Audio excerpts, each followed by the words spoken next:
John High, and I'm a sax player, and I'm working also on flute, okay? And for years I've been fooling around with the flute on and off, and I've had some good teachers and some bad teachers along the way. But what I want to talk about today is just getting started on the flute. Um, I was lucky enough to go to Vandercook College of Music in Chicago and be in a master class, a master woodwind class, um, in which I was studying all of the woodwind instruments, by the way, oboe, bassoon, clarinet, flute, sax, etc. Just all of them. And one thing that my professor taught the class about flute playing, something that I had wrong for years. For years, I had this incorrect. Was how to make a proper sound on the aperture hole. This is the aperture hole, this little hole in the middle. I call it the tone hole, but it's the aperture hole. And here you have the lip plate. And this is the head joint of the flute. And he told the classroom to keep your lips together. And I'm like, really? Because I was always taught that you got to make a little hole between your lips to blow. And he says, no, keep your lips together. And he was an older gentleman, by the way, and he was very exact and very strict. And every time he come around, he would check us. He would check our apertures, where the air is coming through the lips. And he would see people spreading their lips trying to make a sound. And he would clap his hands real loud, pow, right in your face and say, keep your lips together. I'm like, whoa, okay, keep your lips together. Yeah, so that stays with me even today. Start with your lips together. And the whole premise is that when you blow, the air will cause your lips to part. Now, if someone was to instruct you and say, okay, make a little hole between your lips and blow, well, what size should the hole be? Well, how big, you know? It's very confusing, by the way. But the aperture is very small, and it's got to be flexible, which that's a whole nother subject. Initially, what you want to do is be able to make a steady sound through the head joint. And so he had us take the flute, and we put the aperture hole right on both lips, and we roll out, okay? Now your lips should not be wet, but they should be moist. There's a difference. If the lips are too wet, the lip plate slides all over your lip. You know, it's got to be able to have a firmness on your lip so that your lip can go with the lip plate when you move the flute. You don't want it sliding. You want to have control there. That's good too. Don't be sliding and all that. So here we go. He said, put the lips together and go like, poo, poo, poo. When you go poo, there's an opening between the lips, and that has to go in the center of the aperture hole. It has to go right in the center there, okay?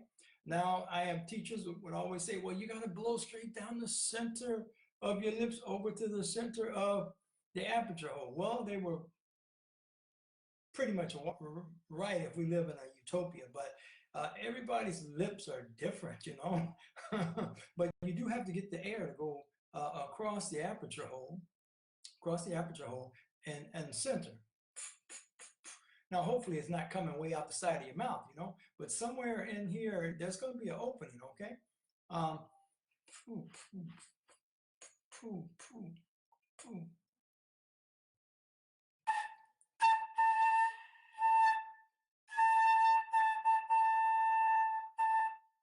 And you find where your sound comes out most naturally and keeps a steady sound. You find that spot.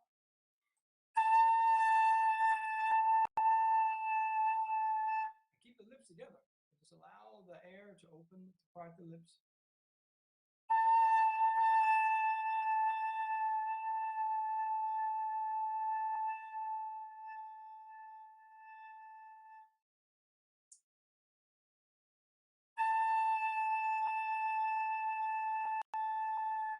And you have a sound. Okay, you can get a sound on the very first day you start on the flute. You shouldn't take weeks and months. And you should not be getting dizzy, by the way.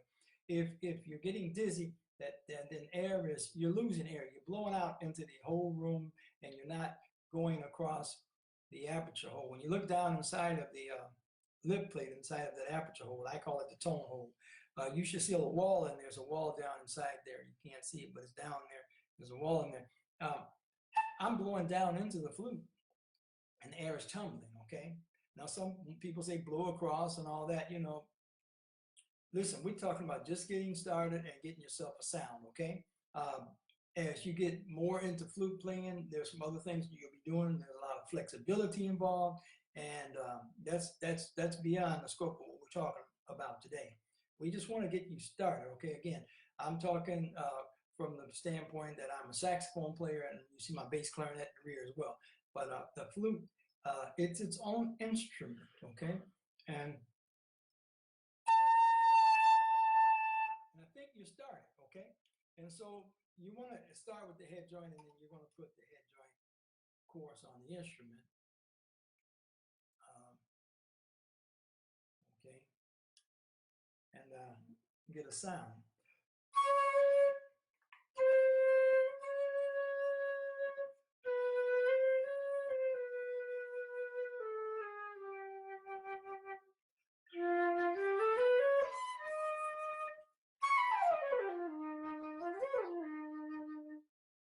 Okay, so I haven't practiced today, so that's pretty good. All right, so again, keep the lips together, work from the head joint, and you know, we'll talk about how to put the flute together. That's really not a difficult thing to do. And